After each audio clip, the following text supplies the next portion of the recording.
हिंदवी स्वराज्याचे सरसंस्थापक छत्रपती शिवरायांना मानाचा मुजरा करतो। भारतीय राज्यघटनेचे शिल्पकार भारतरत्न डॉक्टर बाबासाहेब आंबेडकर यांना मानवंदना अर्पित करतो।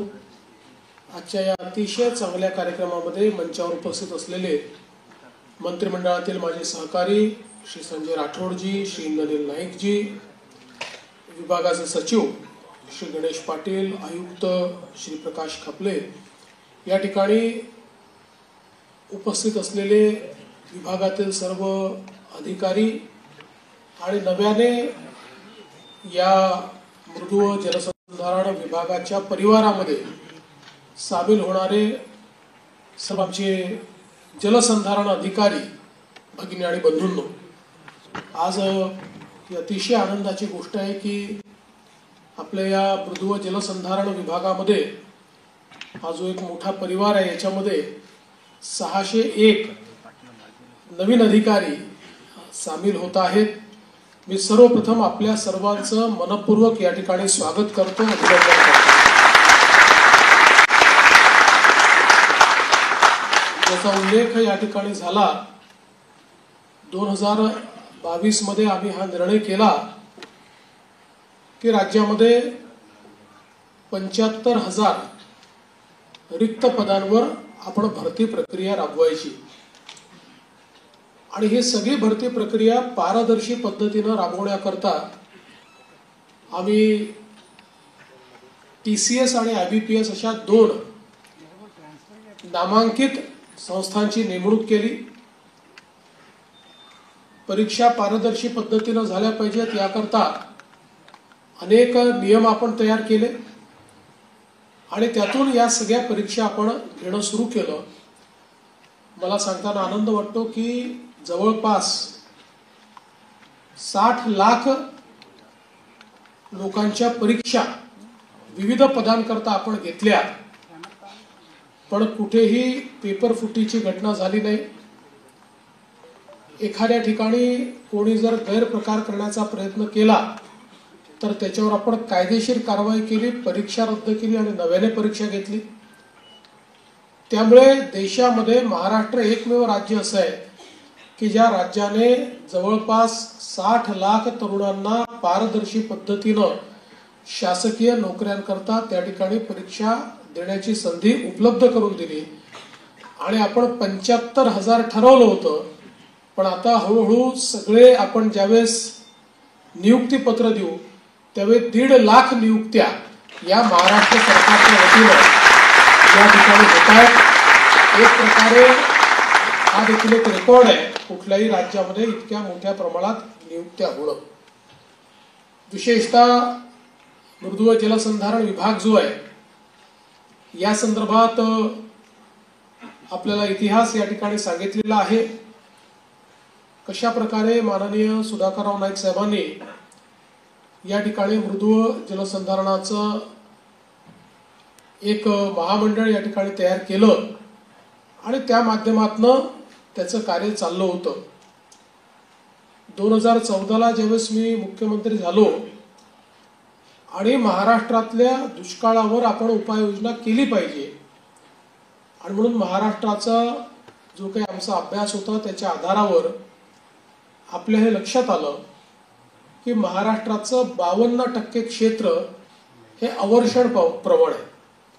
ज्या क्षेत्रामध्ये योग्य प्रमाणात पाऊस पडत नाही, त्यामुळे या ठिकाणी प्रवाही सिंचन करणं हे सोपं काम नाही। या सगळ्या भागामध्ये शेतकऱ्यांना शेतीला पाणी द्यायचं असेल, दुबार तिबार पीक किंवा बागायती शेतीकडे त्यांना जर वळवायचं असेल तर एकमेव उपाय हा जलसंधारणाचा उपाय आहे। खरं तर आपल्या राज्यामध्ये वसंतराव नाईक साहेब ज्यावेळेस राज्याचे मुख्यमंत्री होते त्यावेळेस 1972च्या दुष्काळानंतर त्यांनी पहिल्यांदा पाणी अडवा पाणी जिरवा अशा प्रकारची मोहीम सुरू केली आणि अत्यंत ताकदीनं ती मोहीम राबवली गेली। अर्थात आम्ही गमतीने नेहमी म्हणतो की चांगली मोहीम सुरू झाल्यानंतर काही काळ ती चालल्यानंतर मग राजकारणामध्ये पाणी अडवा पाणी जिरवाच्या ऐवजी एकमेकांना अडवा आणि एकमेकांची जिरवा हे सुरू झाल्यामुळे कुठेतरी हे काम मागे पडलं. पण त्याला नंतर सुधाकररावांनी गती दिली आणि 2014 साली आपण हा निर्णय केला की साधारणपणे 14 योजना या राज्यामध्ये जलसंधारणाच्या चालायच्या. 5 वेगवेगळी खाती त्या योजना चालवायच्या. मी गमतीनं नेहमी सांगतो की आपलं असं होतं की आपण एकाला शर्ट घालायचो, दुसऱ्याला पॅन्ट घालायचो, तिसऱ्याला टोपी घालायचो, चौथ्याला बूट घालायचो, पाचव्याला चष्मा घालायचो. कोणीही पूर्ण तयार व्हायचं नाही. सगळी कामं अर्धवट असायची. जलसंधारणावर पैसा आपला खूप खर्च व्हायचा, पण त्यातनं जे आउटपुट पाहिजे ते आउटपुट आपल्याला मिळायचं नाही. आणि म्हणून आपण जलयुक्त शिवार सारखी योजनेची संकल्पना मांडली, ज्याच्यामध्ये 14ही योजनांचं एकत्रीकरण केलं आणि त्याला एक सिंगल कमांड दिली. एकच व्यक्ती त्याला रिस्पॉन्सिबल असेल. त्याच्या अंतर्गत सगळे लोक कुठल्याही विभागाचे काम करतील अशा प्रकारचं कन्व्हर्जन्स ऑफ स्कीम्स आणि कन्व्हर्जन्स ऑफ कमांड अशा 2 गोष्टी आपण करून ही योजना रोल आउट केली. विशेषतः वेगवेगळे जे पॅटर्न आपल्याकडे महाराष्ट्रामध्ये होते, मग त्या ठिकाणी अण्णा हजारेंनी एक चांगला पॅटर्न तयार केला होता. त्यासोबत आपल्याला कल्पना आहे की शिरपूर पॅटर्न सारखा एक पॅटर्न या ठिकाणी होता. असे वेगवेगळे जे काही आपल्याकडे जलसंधारणाचे 5-6 पॅटर्न तयार झाले होते, त्याचंही त्या भागातल्या परिस्थितीनुसार कॉन्व्हर्जन्स आपण या योजनेमध्ये केलं. आणि आपण निर्णय केला की 25,000 गावं ही दुष्काळमुक्त करायची. मोठ्या प्रमाणात याच्यामध्ये लोकसहभाग आपण घेतला. शिवार फेरीने गावामध्ये जलसंधारणाचं जे काम आहे ते सुरू झालं पाहिजे, त्याचं मॅपिंग झालं पाहिजे. कुठले जलस्रोत आहेत, कुठले निर्माण करता येतील, त्या गावाला पिण्याच्या पाण्याकरता, त्या गावाला सिंचनाकरता, बिगर सिंचनाकरता किती पाण्याची आवश्यकता आहे, तिथे किती स्टोरेजेस आहेत, किती गॅप आहे, ही गॅप भरण्याकरता आपल्याला किती स्टोरेजेस करावे लागतील, अशा प्रकारचं एक सायंटिफिक असं पूर्ण त्या गावाचं आपण एक मॅप तयार केला आणि त्यातनं हे आपण जलसंधारणाचं काम सुरू केलं. आणि खऱ्या अर्थानं एक प्रकारे आपल्याला जलक्रांती झालेली पाहायला मिळाली की इतक्या मोठ्या प्रमाणात लोकसहभाग आला. साधारणपणे जर आपण आलेल्या लोकसहभागाचं पैशामध्ये क्वांटिफिकेशन केलं तर 700 कोटी रुपये हे जनतेने या योजनेमध्ये कॉन्ट्रीब्यूट केले. आणि प्रचंड अशा प्रकारची जन आंदोलनाची योजना म्हणून या योजनेकडे आपण पाहायला लागलो. आणि म्हणूनच आपण मग त्या काळामध्ये हा कॉन्शियस निर्णय केला की इतकं मोठं काम आपण जर याच्यामध्ये करतोय, वर्षाला 3-3, 4-4, 5-5 हजार कोटी रुपये याच्यामध्ये आपण खर्च करतोय, तर याचा विभागही वेगळा झाला पाहिजे. आणि मग आपण मृदू जलसंधारण विभाग त्या ठिकाणी तयार केला आणि त्या विभागाच्या माध्यमातून ते काम आपण पुढे नेलं. मला हे सांगताना आनंद वाटतो की या सगळ्या आपल्या कामाच्या विरोधात एक याचिका माननीय उच्च न्यायालयामध्ये झाली, संभाजीनगरच्या आपल्या औरंगाबाद हायकोर्टामध्ये खंडपीठामध्ये. आणि त्याच्यामध्ये माननीय उच्च न्यायालयाने देशभरातल्या एक्सपर्टची कमिटी ही अपॉइंट केली आणि त्या कमिटीला एक काम दिलं की याचिकेमध्ये आक्षेप घेतले आहेत की यांनी जे काही आमचे जलस्रोत आहेत ते खराब होत आहेत, आमचं ॲक्विफर डॅमेज होत आहे, ही पद्धती योग्य नाही आहे. आणि यांनी सगळ्यांनी 6 महिने पूर्ण त्या ठिकाणी अभ्यास केला आणि अभ्यास केल्यानंतर माननीय उच्च न्यायालयाला एक रिपोर्ट दिला, जो रिपोर्ट माननीय उच्च न्यायालयाने स्वीकारला.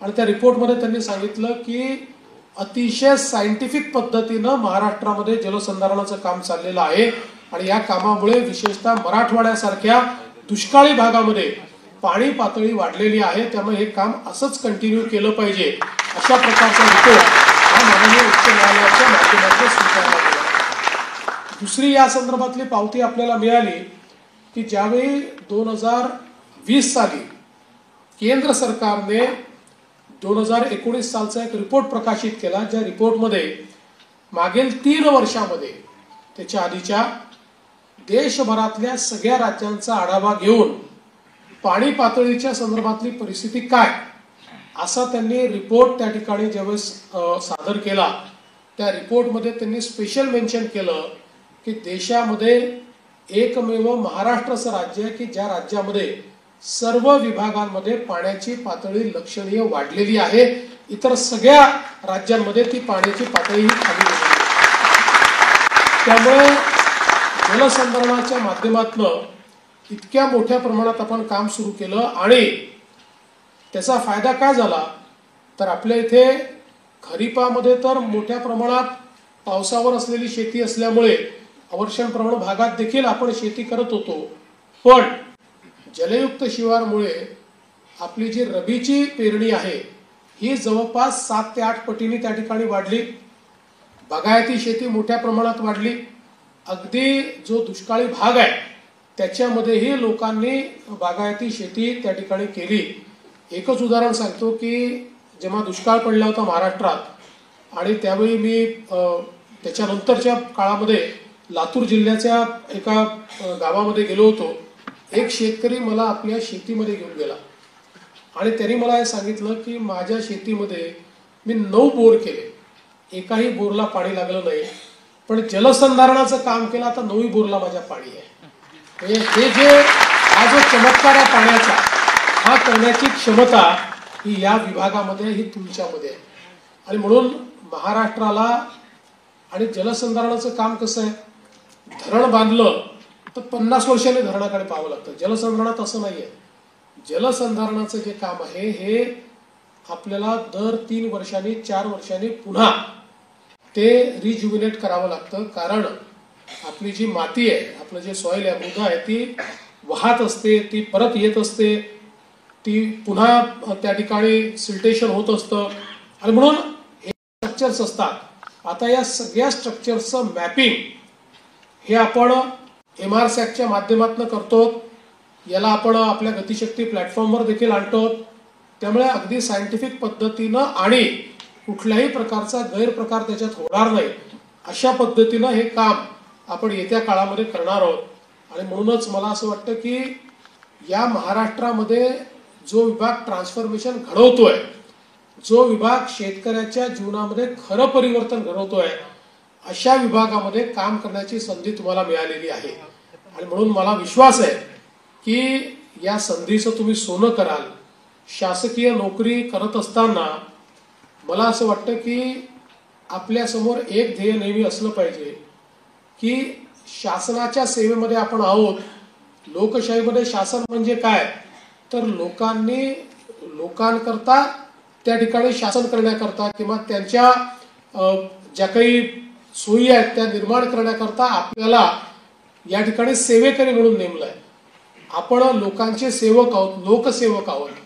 लोकसेवक असल्याची जी भावना आहे ही भावना आपल्यामध्ये असलीच पाहिजे. ती भावना विसरता कामा नये आणि काहीतरी परिवर्तन माझ्या या संपूर्ण जीवनामध्ये किंवा माझ्या या कार्यकाळामध्ये काही ना काही परिवर्तन सामान्य माणसाच्या जीवनामध्ये मी करून दाखवेन अशा प्रकारचं मनाशी खुणगाड बांधून जर आपण मैदानात उतरलो. शेवटी जीवनाचं एक मिशन असावं लागतं आणि ते मिशन हे प्रत्येकाला निवडण्याची संधी मिळते. ती संधी तुम्हाला मिळालेली आहे. त्यामुळे तुमच्या जीवनाचं मिशन जर तुम्ही निवडलं तर मला विश्वास आहे की जीवनामध्ये जेव्हा जेव्हा मागे वळून पाहाल त्यावेळी तुम्ही समाधानी व्हाल की मी कुठल्या ना कुठल्या व्यक्तीच्या चेहऱ्यावर हसू आणण्याकरता, त्याच्या जीवनामध्ये परिवर्तन करण्याकरता काही ना काही कॉन्ट्रीब्युशन केलेलं आहे. अशा प्रकारचं समाधान मिळवण्याकरता आपण सर्वांनी काम करावं. मी पुन्हा एकदा मृदू जलसंधारण विभागाचं मनापासून अभिनंदन करतो की अतिशय कठीण अशा प्रकारचं एक काम या ठिकाणी परीक्षा घेणे, नियुक्त्या देणे हे अतिशय चांगल्या पारदर्शी पद्धतीनं विभागाने केलं. म्हणून मंत्री महोदय, सचिव महोदय आणि संपूर्ण विभागाचं अभिनंदन करतो. विभागाने जे कार्य केलं ज्याबद्दल आपण त्यांना पुरस्कार देखील मिळाला, त्यांचं स्वागत केलं, त्याबद्दल त्यांचं देखील अभिनंदन करतो. आणि पुन्हा एकदा आपल्या सर्वांना शुभेच्छा देऊन मी माझं बोलणं संपवतो. जय हिंद, जय महाराष्ट्र. अतिशय प्रेरणादायी अशा आपल्या बहुमोल विचारांकरता धन्यवाद.